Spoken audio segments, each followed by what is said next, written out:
نصوم نهارنا حبا وشوقا ونرجو العفو من رب الأماني۔ یقیناً دنیا میں دین اسلام وہ واحد مذہب ہے جو انسان کو سماجی رشتوں کی مضبوط ڈوری میں باندھ کے رکھتا ہے۔ کہتا ہے مل جل کے رہو، ایک دوسرے کے لیے دل میں محبت رکھو، بغض، حسد، کینہ، عداوت، جھوٹ، بددیانتی، خیانت، ظلم، ان سب چیزوں سے اپنے آپ کو دور رکھو۔ اسلام سب سے زیادہ مل جل کر رہنے پر زور دیتا ہے، بلکہ نبی اکرم صلی اللہ تعالی علیہ وسلم نے ارشاد فرمایا، وہ مومن جو لوگوں کے ساتھ مل کے زندگی بسر کرے اور لوگوں کی طرف سے آنے والی تکالیف پر صبر کرے، وہ مومن اس مومن سے افضل ہے جو زندگی تنہا گزارتا ہے۔ وہ لوگوں کی طرف سے آنے والی کسی مشکل پر اسے صبر نہیں کرنا پڑتا، افضل وہ ہے جو لوگوں کے بیچ رہے۔ اور اگر لوگوں کی طرف سے کوئی مصیبت آتی ہے، کوئی مشکل آتی ہے، کوئی تکلیف آتی ہے، کوئی اذیت آتی ہے، اس پر صبر کرے، یہ افضل ہے اس بندے سے جو تنہا رہتا ہے۔ اسلام نے رہبانیت سے منع کیا، مل جل کے رہنے کا کہا۔ کوئی انسان سامنے ہوتا ہے تو کوئی اسے بات بھی کر ہی لیتا ہے۔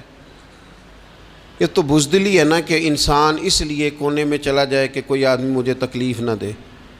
جب انسان سفر طے کرتا ہے، منزل کی طرف جاتا ہے، تو سارے راستے اسے پکے نہیں ملتے، کچھ راستے کچے بھی ہوتے ہیں، دشوار گزار بھی ہوتے ہیں، لیکن اگر وہ جد و جہد والا ہے، کسی منزل تک پہنچنے والا ہے، تو پھر اسے راستے کی پرواہ نہیں کرنی چاہیے، اسے منزل کا شوق پیدا کرنا چاہیے۔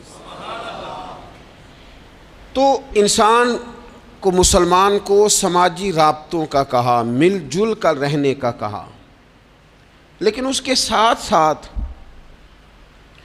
اسے صالح ماحول بنانے کا بھی حکم دیا کہ مل جل کے رہنا ضرور ہے، پر رہنا سچوں کے ساتھ ہے۔ مل جل کے رہنے میں ہی فائدہ ہے، لیکن ہر ایک سے مل جل کے تھوڑی رہنا ہے۔ فرمایا، یا ایھا الذین آمنوا اتقوا اللہ وکونوا مع الصادقین، اے ایمان والو اللہ سے ڈرو اور سچوں کی سنگت اختیار کرو۔ ایسے لوگوں کے پاس بیٹھو جن کے مزاج میں صداقت ہو، جن کی طبیعتوں میں ستھرائی ہو، جن کا لب و لہجہ شستہ ہو، جن کے الفاظ دھلے ہوئے ہوں، جن کا آئینہ کردار صاف ہو۔ سچے لوگوں کی یہ جو انسان کا ماحول ہوتا ہے نا، یہ اس پر بہت اثر کرتا ہے۔ خارجی ماحول بڑا اثر کرتا ہے۔ نبی پاک صلی اللہ تعالی علیہ وسلم نے فرمایا، کل مولود یولد علی الفطرہ،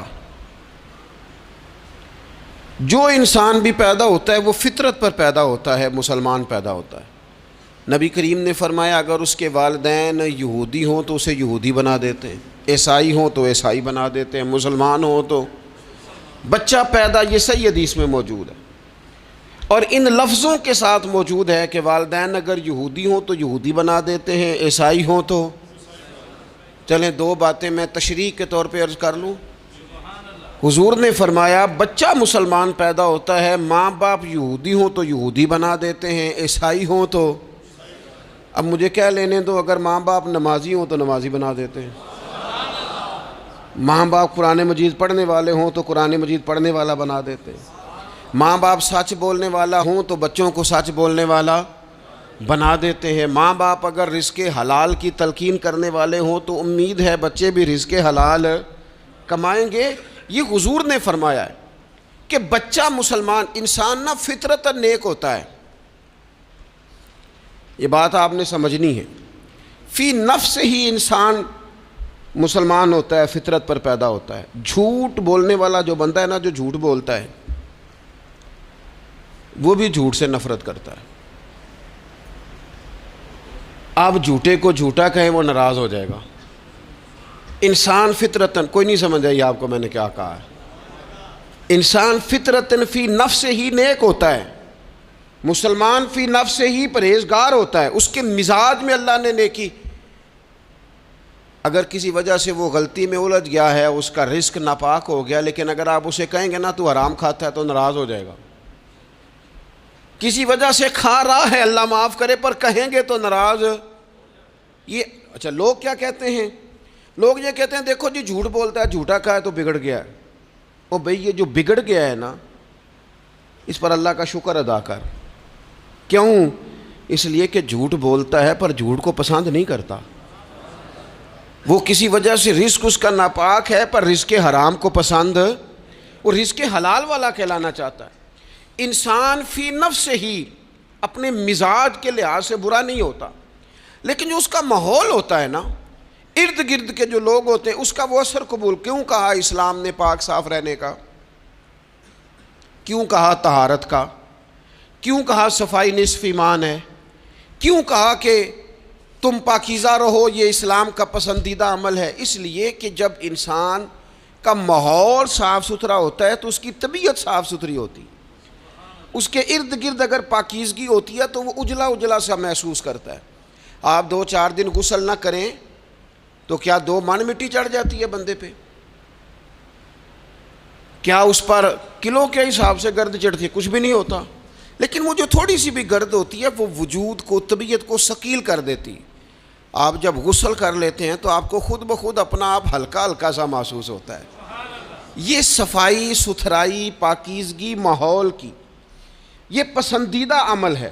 نبی اکرم صلی اللہ تعالیٰ علیہ وآلہ وسلم نے اس ماحول کی خوبصورتی کو پسند کیا، اور حضور نے فرمایا ایسے لوگوں کے پاس بیٹھا کرو جن کے لہجے پاکیزہ ہوں، جن کا انداز اچھا ہو. اور مثال دی نبی پاک علیہ السلام. حضور فرمانے لگے اچھے دوست کی مثال اس طرح ہے جس طرح عطر فروش کی مثال ہوتی ہے. اگر کوئی اس سے سامان نہ بھی خریدے، سودا نہ بھی خریدے، تو خوشبو تو آتی ہے نا. اور نبی پاک علیہ الصلوۃ والسلام فرمانے لگے برے دوست کی مثال دھونی دینے والے کی طرح سے.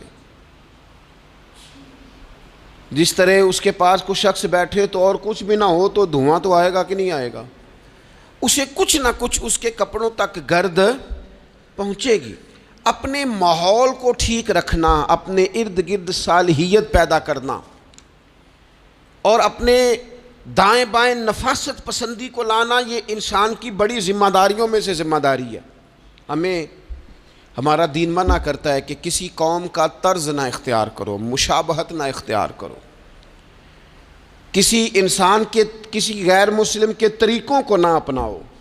فرمایا جس نے کسی غیر کا طریقہ اپنایا وہ انہی میں سے ہے. کسی غیر قوم سے مشابہت نہ اختیار کرو، اپنی الگ تمہاری تہذیب ہے، تمدن ہے، تم اگر اپنے طریقوں پر رہو گے تو نفاست پسند رہو گے، تمہارے ماحول میں اس کا اثر نہیں آئے گا. آپ دیکھ لیں، غور کر لیں، ہمارے ماحول میں آج کتنی خطرناک چیزیں داخل ہو گئیں. نہ چاہ